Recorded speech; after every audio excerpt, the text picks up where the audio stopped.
So today we're going to be going over how to foam roll out our thoracic or T-spine, which essentially runs from top of shoulders to just a little bit below your ribs. And a lot of us have this really rounded posture or feel like we can have very stiff backs. So this exercise is going to help mobilize the joints in our backs. So what you're going to do is, what it's going to look like is the foam roller is actually going to be moving up and down my back. So you're going to lie on your back.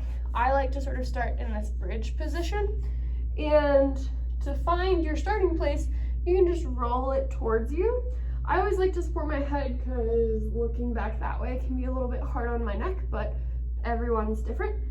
So what you're going to do once you're sort of in this modified bridge position is you're going to scan for your intensity or for your fun spots. And so what I'm doing is I'm pushing and pulling through my feet as I roll up and down. And once you find a tender spot, then you're going to, keeping your pelvis sort of tucked and engaged, you're going to arch over, keeping that head support. And so what this arch over does is it helps mobilize those joints in your spine, helps you extend, which also helps with rotation. And so if you hear some little pops, that's great.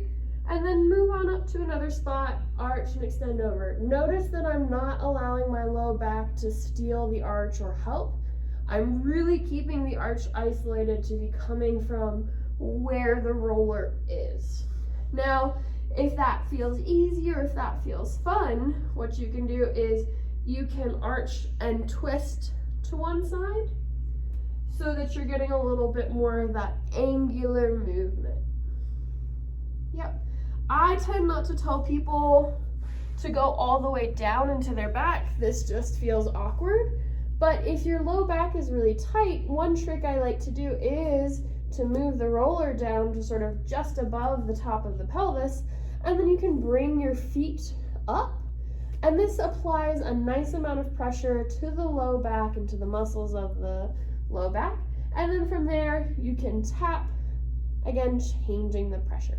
So that's a little bit more for a lumbar mobilization. But as far as for our thoracic spine, you're rolling and scanning, you're arching, keeping it up top, not coming from down here, and for extra fun, doing little twists.